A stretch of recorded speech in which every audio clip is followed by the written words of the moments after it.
Olá, seja muito bem-vindo ao canal do SESB. Se ainda não for inscrito, se inscreva, curte, comente, compartilhe, esteja conosco nas nossas atividades, todas as segundas-feiras às 20 horas, Evangelho no Lar, às terças-feiras às 19h30, Evangelho presencial e posteriormente às 20h30 a nossa irradiação.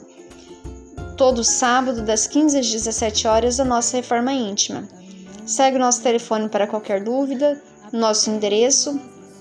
Siga também o SESB no nosso Instagram, e esse é o nosso QR Code da nossa conta e o Pix, para aqueles que querem nos auxiliar financeiramente, contribuindo na manutenção da nossa casa. Vamos então fechar os nossos olhos para a nossa oração. Querido Mestre Jesus, irmão amigo, de todas as horas, de todos os instantes, pedimos o auxílio para a realização desse Evangelho no Lar, dos benfeitores no SESB, do SESB responsável por essa atividade. Pedimos também a inspiração e a intuição dos nossos benfeitores, para que nós conseguimos compreender, entender a lição e utilizar ela para nossa renovação moral e espiritual. Pedimos também por todos os lares que nos ouvem nesse instante, para que juntos consigamos, numa mesma sintonia, realizar esse Evangelho. E a todos os irmãos do mundo espiritual que estão ligados à psicosfera desses lares, possam junto conosco nesse instante também realizar esse Evangelho em seu próprio benefício. Que assim seja. Hoje a nossa lição do livro Messe de Amor, psicografia de Divaldo Franco pelo Espírito Joana de Ângeles, é a lição de número 31 e tem por título Objurgatórias.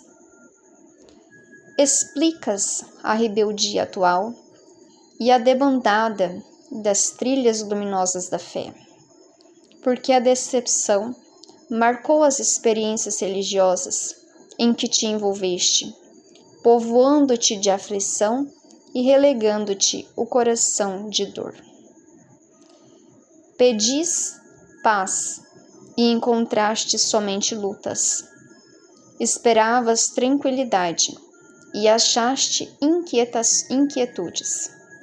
Desejavas saúde e enfrentaste enfermidades. Aguardavas solicitude do alto e os ouvidos cerúleos pareciam-te moucos às rogativas. É natural, justificas, que a revolta se instalasse no coração. Formulavas a respeito do espiritismo conceitos diferentes, e a decepção, inevitavelmente, foi o amigo que te atendeu. Todavia, és o único responsável. A fé é lâmpada que clareia interiormente, roteiro e não transporte, estrada e não porto de repouso. O Espiritismo não equaciona dificuldades, consoante o engano de observação a que estás afeiçoado na terra. Para muito, a misericórdia divina deveria ser uma escrava às ordens de todas as paixões. Todavia, o melhor remédio para determinados baciloses é o bacilo-vacina. Para muitas necessidades, o socorro é ainda a necessidade em forma de aguilhão.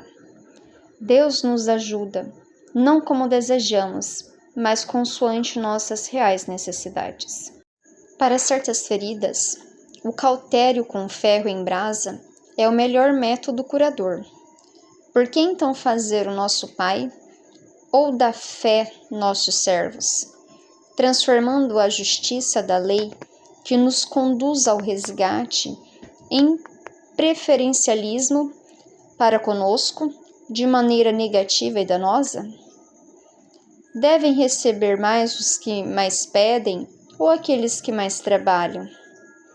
Abandona, portanto, objurgatórias e reclamações injustas e serve. Compromisso espírita é ligação com deveres maiores. Os amigos espirituais não te atenderão às mezinhas apelações, solucionando os problemas que deves resolver. No entanto, dar-te-ão em colóquio, sem palavras, e estímulos sem nome, a harmonia que é o caminho da paz legítima e da felicidade real, longe de toda dor, agonia e morte, no formoso labor que se manifesta na luta de cada dia. Objurgatórias significa repreensões severas, censuras veementes. Então, Joana vai nos dizer aqui que nós somos rebeldes, porque a nossa relação com Deus, ela é ainda infantil.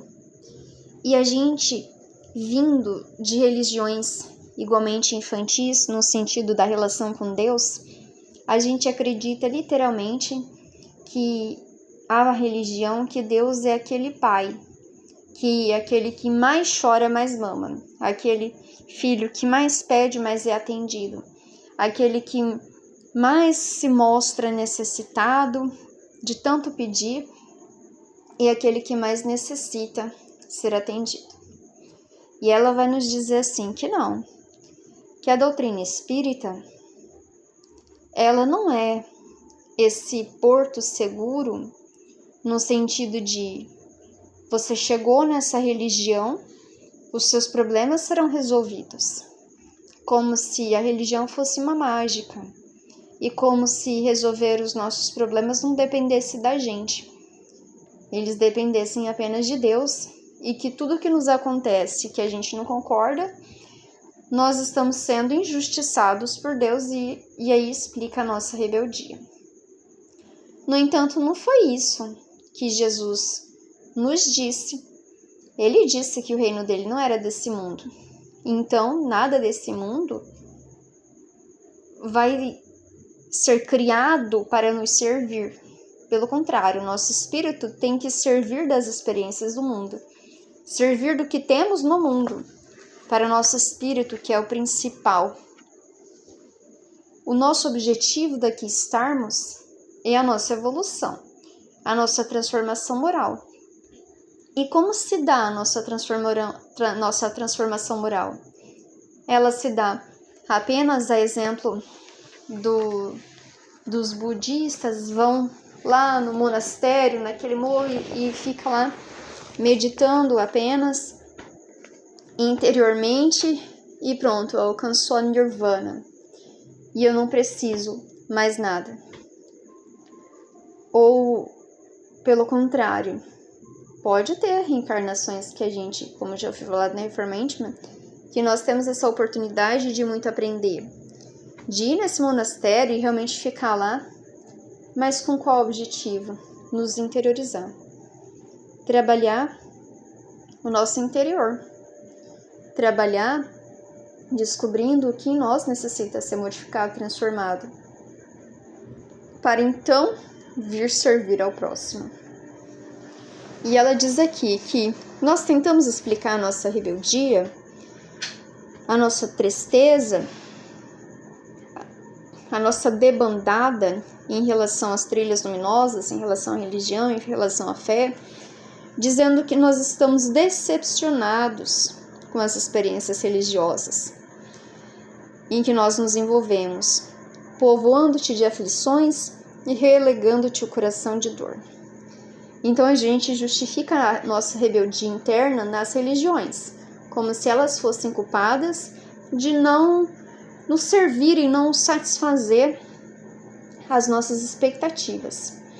E nós igualmente, infelizmente, trazemos essa visão infantil ainda sobre a religião também para o espiritismo, porque nós somos ainda espíritos infantis e é esperado que a gente tenha essa visão ainda.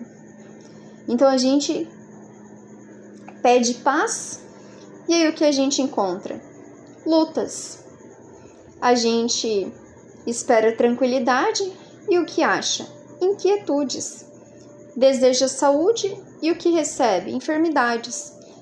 E aí a gente se rebela, porque acredita não ser merecedor de todas essas situações. Mas como nós nos aprimoramos, se não é justamente trabalhando aquilo que necessitamos trabalhar em nós? Se não são as lutas que fortalecem, se não são as inquietudes que chamam a gente à necessidade de buscar dentro da gente a nossa tranquilidade, se não são as enfermidades que mostram que o nosso corpo, mostram através do nosso corpo que o nosso espírito se encontra doente, em busca de remédio. O que não são as dificuldades, senão o chamado interior? Então, é justificável a nossa rebeldia? Aguardava a solicitude do alto, aguardava ser atendido pelo alto, e os ouvidos cerúleos pareciam timoucos de rogativas, e os ouvidos de cor celeste, da cor do céu, pareciam surdos às rogativas. Então, exigíamos, aguardávamos solicitudes, aguardávamos que fôssemos atendidos, mas os céus pareciam que se encontravam surdos às nossas rogativas. É natural, justificas, que a revolta se instalasse no coração. Então, já que não é atendida, assim como uma criança rebelde, e a criança mostra bem isso, quando ela não é atendida, ela tem uma frustração da expectativa dela, ela se rebela, age com raiva, com rebeldia. Assim somos nós ainda. Não diferenciamos muito dessa criança, apesar de já sermos adultos no contexto físico, dizemos. Nosso espírito, ele é infantilizado ainda. Ele é infantil, independente de qual idade me encontro. Nós ainda somos infantis em relação à plenitude espiritual que nós podemos alcançar. Então, assim nós nos comportamos, rebeldes. Formulas a respeito do espiritismo, conceitos diferentes. Formulavas a respeito do espiritismo, conceitos diferentes. E a decepção, inevitavelmente, foi amigo que te atendeu. Porque nós trouxemos ao espiritismo as nossas mesmas crenças, as nossas mesmas formas de proceder. Todavia, é o único responsável, Joana está nos dizendo, que nós somos os únicos responsáveis pelas nossas frustrações e pelas nossas expectativas não recebidas, não correspondidas. Em nenhum momento Jesus nos disse que nós seríamos mais paparicados, bajulados, atendidos nas nossas necessidades por seguir o seu caminho, por seguir os seus passos. Ele mostrou, não só em forma de palavra, mas de forma exemplificativa na sua vida, o que esperava de um cristão, o que um cristão precisava passar no mundo. Ele, sendo o mestre, o maior de todos, passou dificuldades, lidou com intrigas, com calúnias, com difamações, com agressões físicas, até no momento da cruz, foi crucificado, teve problemas familiares, os seus irmãos o invejavam, não o compreendiam. Teve diversas situações, teve um discípulo que o traiu, então teve a traição de um amigo que ele havia escolhido e de certa forma trazia a confiança, mostrando assim que olha o cristão, o que vai receber? Às vezes, a traição de um amigo, a rebeldia da família, a inveja natural do ser humano, as calúnias, as difamações, as inquietações dos outros, as expectativas dos outros em relação a nós, porque muitas vezes aqueles que não seguem o mesmo caminho esperam que os cristãos sejam perfeitos e que façam tudo por eles, como se eles devessem ser atendidos em tudo que solicita, em todas as solicitudes. Mas Jesus fez isso? Ele atendeu a todos que o pediram? Ou ele fez aquilo que era possível por aqueles que já mereciam?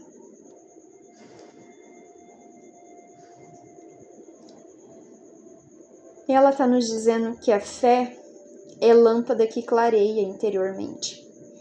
A fé, ela tem que ter experiências. Nós temos que ter experiências em Deus. Nós temos que passar por dificuldades, por situações em que a fé ela é testada. E isso vai nos clarear interiormente, porque vai nos provar a presença de Deus. Não nos atendendo da forma como nós esperávamos, mas aquilo que nós necessitamos. Então a fé é uma lâmpada que clareia interiormente. Ela vai clarear aquele que é portador dela. A fé não vai clarear aquele que não a possui. Vai clarear apenas o coração que dispõe dela. É roteiro e não transporte. O espiritismo, a fé, ela é um roteiro. Eu tenho um roteiro, ele é me dado coordenadas, é me dada a direção, aquilo que eu necessito fazer. Não é um meio de transporte. Eu pego você de um lugar sem fé, pego você de uma situação e transporto por outra, sem que você passe pelas situações que necessita passar. Ela não é um transporte, é um roteiro. Jesus nos deu o roteiro da nossa evolução. O roteiro está pronto. A gente tem que seguir o roteiro nos dado. Tem que caminhar com as próprias pernas. Tem que abrir o coração. Tem que fortalecer a própria fé. Tem que desenvolver o auto-amor. Tem que desenvolver o amor ao próximo. Nós temos que desenvolver as nossas virtudes dentro de nós, para nos iluminarmos. Nós temos que fazer a nossa parte, a nossa reforma íntima, aquilo que nos compete. Se fosse um transporte, então todos aqueles que aceitaram o desafio de ser cristão, digamos assim, já deveriam ser seres iluminados igual a Jesus. No entanto, não é assim, porque cada um caminha pelas próprias pernas. E cada um caminha de acordo com as suas próprias imperfeições e necessidades. É estrada e não porto de repouso. O caminho do cristão, ele é uma estrada estreita. Ele não é um porto de repouso. Eu não chego ali para receber os benefícios, sem nada fazer, apenas esperando receber. O espiritismo não equaciona dificuldades, consoante o engano de observação a que estamos afeiçoados na Terra. Então ela está aqui nos convidando a pensar como espíritos. O espiritismo, ele não vem nos dizer das dificuldades que nós teremos materialmente, das dificuldades financeiras, de alguma situação que eu tenho que resolver materialmente, mas ele vai nos mostrar o que eu preciso mudar no meu espírito. Ele é um conhecimento, mas para o nosso espírito, dizendo assim, olha aqui a consequência daqueles que passaram por esse caminho. Se você quer chegar nesse caminho, siga nessa direção. E olha a consequência daqueles que seguiram um caminho diferente. Se você quer seguir nesse caminho, segue essa direção. vai nos mostrar aquilo que nós necessitamos. Ele não vai equacionar, medir as dificuldades conforme nós vemos, mas conforme nós necessitamos espiritualmente. E a nossa visão materialista não vai nos permitir enxergar espiritualmente se a gente assim não se dispuser. Para muito, a misericórdia divina deveria ser uma escrava às ordens de todas as paixões. Imagina se assim fosse. O universo não estaria em equilíbrio, estaria em plena desordem. Todavia, o melhor remédio para determinadas baciloses é o bacilo vacina. O melhor remédio para determinadas doenças é você encontrar dentro de você. É o contato. Se você tem um vício, é você ter contato com aquele vício até você chegar no fundo do poço daquele vício, para você então criar a sua própria vacina. Isso não me serve mais.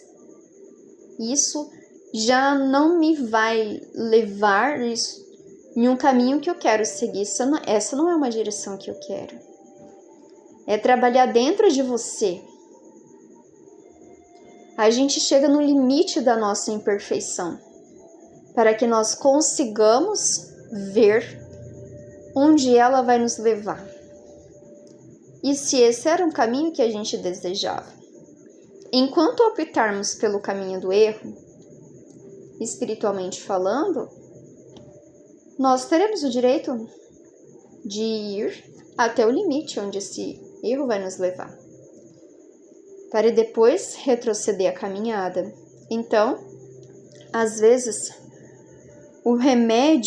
nosso remédio, não é fugir das situações, mas é enfrentar as situações para resolvê-las.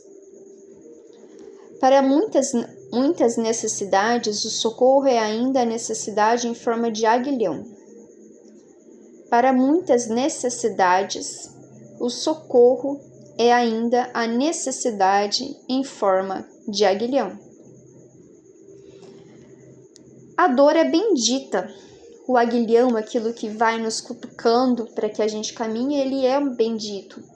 O sofrimento é bendito. Se nós olharmos num ponto de vista espiritual.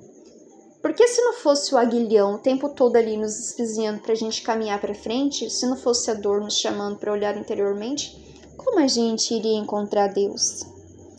Como a gente iria medir as nossas ações, se não fosse pelas nossas consequências?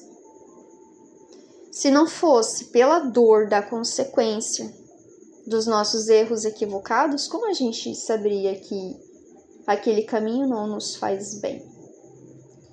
Então, muitos só pedem socorro quando a dor já bate a porta. Então, bendito seja o aguilhão aos necessitados, porque eles vão pedir socorro. Deus nos ajuda, não como desejamos, mas como nossas reais necessidades. Às vezes a gente acredita que a nossa necessidade é a resolução de algum problema. Se eu tenho uma dor, é a resolução daquela dor. Se eu tenho uma necessidade financeira, é a resolução daquela necessidade financeira. Se eu tenho um conflito de família, é a resolução daquele conflito de família. E muitas vezes, aquela situação é justamente o remédio que a gente precisa. O conflito familiar é aquele que mostra pra gente, muitas vezes, como estamos sendo intolerantes, como estamos agindo equivocadamente, como podemos estar mimando as pessoas, como podemos estar nos comportando de forma equivocada e então melhorar essa situação. A necessidade financeira é aquela que vai nos mostrar que a gente não necessita de tanto para sobreviver, que a gente está gastando mal os nossos recursos preciosos, que estamos sendo displicentes com aquilo que temos e recebemos.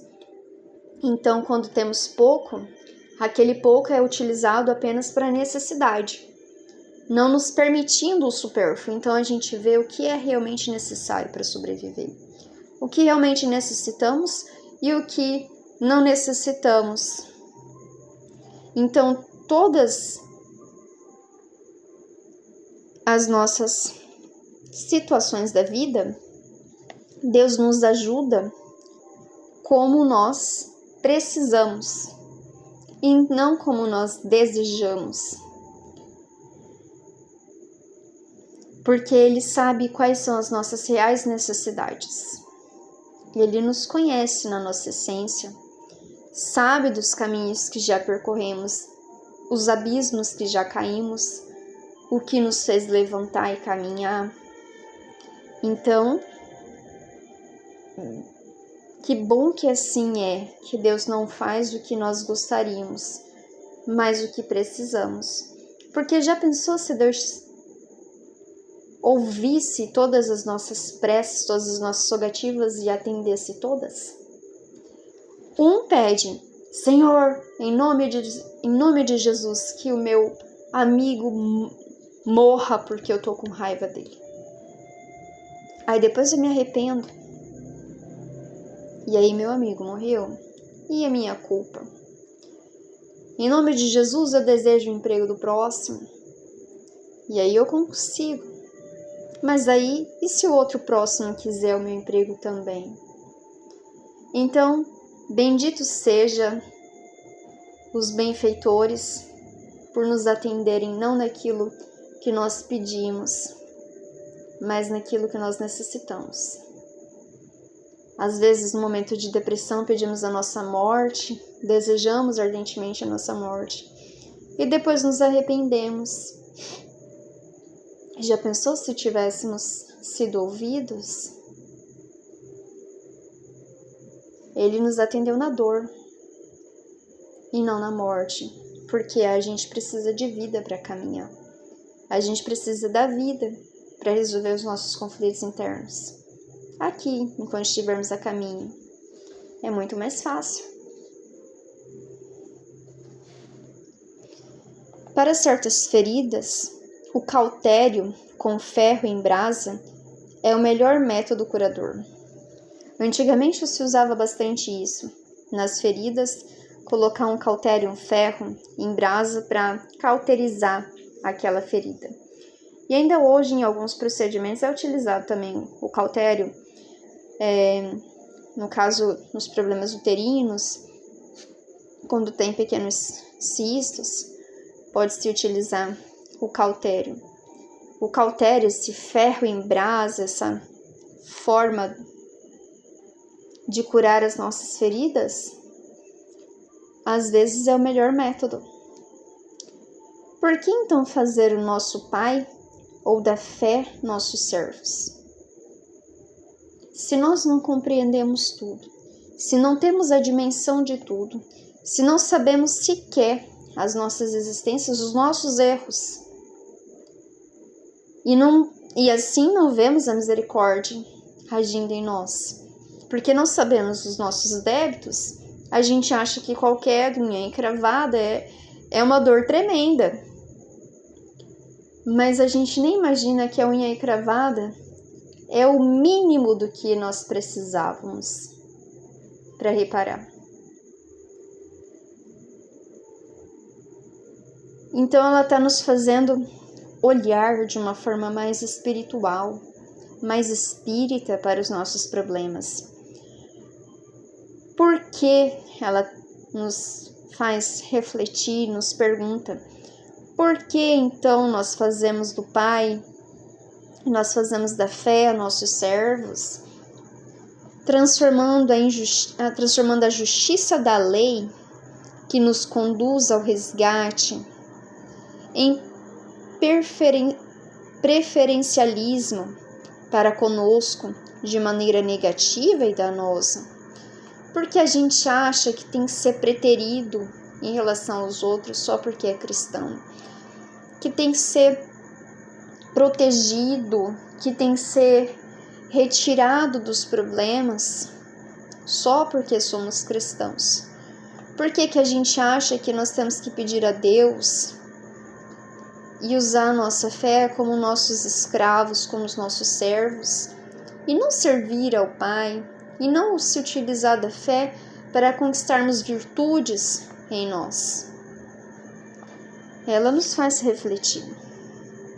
E aí ela também faz uma outra pergunta. Devem receber mais os que mais pedem ou aqueles que mais trabalham? O que é mais justo dentro da equação divina? Um homem, dois homens. Um tem um campo, o outro também tem outro campo. Um acorda cedo, trabalha, planta o dia inteiro trabalhando naquele campo, então ele começa a colher aquilo que plantou. E o outro olha para o campo e fala: ai, Senhor, o campo é muito grande, eu tenho muitas coisas para fazer, muitas coisas para trabalhar. Ai, Pai, dai-me o pão de cada dia. Ambos têm o campo de trabalho. Ambos têm a possibilidade de trazer o pão de cada dia, de suprir as suas necessidades.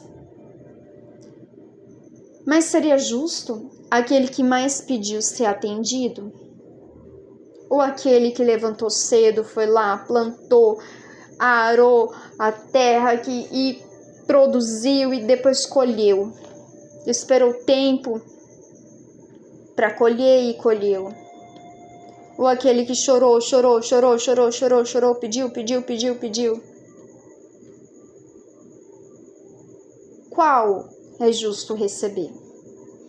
Aquele, enquanto professor, aquelas duas crianças. Uma criança que estudou muito para a prova. Então, ela se dedicou muito e tirou uma nota 10. A outra criança que não estudou porque não quis. Não se preparou. E aí, o momento da prova, ela não sabe nada. Porque não tem o conhecimento necessário. E aí chora. Ai, Senhor, essa prova tá muito difícil. Chora. Qual é justo ter uma nota boa? Aquele que mais chorou, aquele que mais trabalhou, aquele que mais se esforçou, aquele que mais estudou, aquele que mais se preparou. Então é uma boa interrogação. Aí fica a interrogação para nós. Qual deles nós queremos ser? Qual dos filhos? Qual dos alunos? Nós queremos ser aquele que mais chora, na expectativa de mais receber? Ou aquele que mais trabalha e faz por merecer? A colheita, tanto a colheita positiva como também a colheita negativa. Nós recebemos aquilo que já temos condições de receber. Tudo na lei divina é para o nosso bem. Abandona, portanto, objurgatórias. Abandona, portanto, ela está nos dizendo, repreensões severas e censuras, reclamações injustas a respeito de Deus e das leis divinas. E serve, faça a sua parte. Ninguém lhe tirará a sua parte. Ninguém vai te tirar o seu conhecimento. Ninguém vai te tirar o seu esforço pessoal, a sua dedicação, a sua evolução. Assim também como a gente não tem como transferir para ninguém. Nem mesmo a morte retira de nós.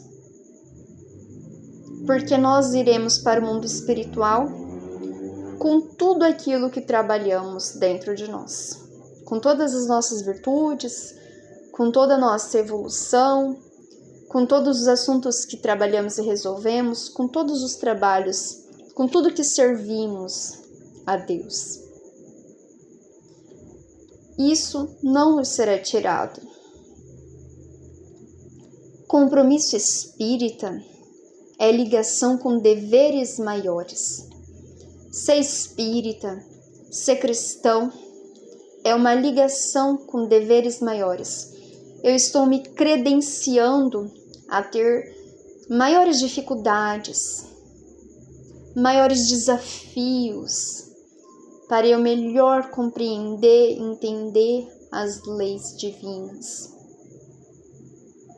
Para eu ser testado na minha fé, para eu trabalhar aquilo que eu necessito dentro de mim e para eu ter a oportunidade de reparar em forma de trabalho, em forma de dedicação no bem, aquilo que eu necessito para minha evolução. Eu estou me credenciando para maiores deveres e não para a satisfação de melhores privilégios. Os amigos espirituais, os nossos benfeitores, aqueles que chamam anjos guardiões, os nossos benfeitores, os amigos espirituais, eles não nos atenderão às comizinhas apelações.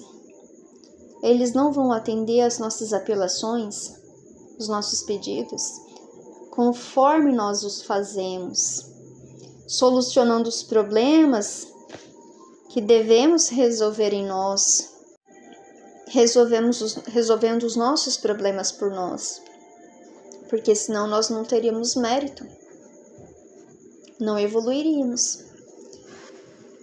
No entanto, dar-te-ão em colóquio sem palavras o estímulo sem nome, a harmonia que é o caminho da paz legítima e da felicidade real, longe de toda dor, agonia e morte, na forma de labor que se manifesta na luta de cada dia. Eles nos transmitirão o nosso caminho da paz legítima, da felicidade real, nos estimulando, nos incentivando nos momentos de dificuldade, nos ajudando a fortalecer a nossa fé através das experiências, nos dando coragem, ânimo, confiança, esperança. Nesse colóquio sem palavras, para que nós consigamos superar em nós as nossas dificuldades e fazer aquilo que nós necessitamos fazer, resolver em nós. Eles podem apontar o caminho, a direção, podem nos ensinar o livro que devemos ler, os caminhos que devemos seguir, mas o livro quem vai ler sou eu, a experiência quem vai passar sou eu. Pode me dar ânimo para aquela experiência? Pode, mas sou eu que vou vivenciá-la no caminho do dia a dia. Pode me incentivar na coragem, na esperança de que as dificuldades vão passar e eu vou encontrar aquilo que eu necessito interiormente, a paz legítima e a felicidade real, conforme eu for evoluindo. Assim eles agem de acordo com as leis divinas, não nos retirando das nossas provas, já que elas são necessárias, mas nos fortalecendo, nos incentivando para que nós consigamos passar pelas provas e sermos aprovados nelas, bem passando, sem rebeldia, sem esmorecer na fé, sem reclamações de Deus, passando com um sorriso no rosto, na experiência que nos chega. Muito bonita essa lição. Joana, ela é muito profunda no conhecimento, na forma como ela escreve, bastante prolixa, e na forma às vezes dura. Como eu já disse em outros evangelhos, ela não é aquele benfeitor que fala assim: vem aqui, meu filho, vem no meu colo e tudo vai ser resolvido. Pelo contrário, ela diz assim como eu me esforcei para estar aqui onde eu estou, eu sei que você é capaz de se esforçar também. Porque se eu conseguir, você também conseguirá. Assim são os benfeitores. Muito bonito. Que a gente possa, então, interiorizar esse conhecimento em nós, para que ele nos sirva de fortaleza, para quando as dificuldades chegar, nós não espraguejar Deus ou dizer que não merecemos, mas ter a convicção de que, por pior que seja a situação, ainda estamos imersos na misericórdia divina e que nada sofreremos que não tivermos necessidade e que tudo que passarmos estamos de alguma forma corrigindo os nossos erros, estamos nos tornando credores dos nossos débitos, resgatando, reparando, que tenhamos sempre esse olhar de esperança e de fé e confiança, sem reclamações, nem da vida, nem de Deus, nem das situações da vida, porque o que temos é reflexo das nossas ações e do que fazemos para ali chegarmos. E se queremos um futuro diferente, que façamos ações diferentes para nos levar a um outro resultado. Vamos então fechar os nossos olhos para a nossa oração. Pai, te pedimos, Senhor, para nos livrar do mal que não necessitamos passar, mas o mal que nos chega e bate a porta. Dai-nos fortaleza e ajude-nos a compreender o que aquele problema, dor, situação está nos convidando a vivenciar. Ajude-nos a encontrar dentro de nós as matrizes das nossas inferioridades. Ajude-nos, Senhor, a nos olharmos como verdadeiramente somos, a fim de encontrar conosco mesmo. E então conseguir nos ajudar, nos auxiliar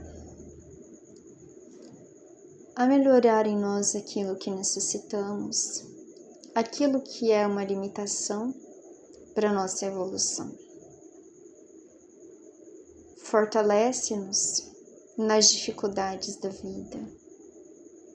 Ilumina o nosso conhecimento na compreensão. E que nós possamos ser humildes alunos, sempre dispostos a aprender, com todas as situações da vida, com tudo que nos chega e que nos convida a olhar para dentro. Abençoe a todos os lares que nos ouvem, a todos que lá residem, a todos os reinos que lá se encontram, reino mineral, reino vegetal e reino hominal, através dos seus moradores, e todos os espíritos do mundo espiritual, que de forma direta ou indireta estão ligados a esses lares, que eles possam ser socorridos, atendidos, amparados, esclarecidos, conduzidos ao pronto-socorro espiritual, às colônias espirituais, aos locais que lhes são próprios, que eles, assim como nós, possam ter a oportunidade de escolher, através do conhecimento que ora recebem, se ainda assim querem se manter na vida em que se encontram, nas dores que lhe bate a porta, ou também querem se fortalecer para o mundo espiritual, onde a glória e a plenitude nos espera. Abençoe-nos, Senhor, a todos e a todos os lares do nosso planeta querido, que muito necessitam de Ti. Que assim seja. Desejo a todos que tenham uma excelente noite, uma semana maravilhosa e espero a todos até a próxima segunda-feira com a graça de Deus. Um grande abraço e até lá!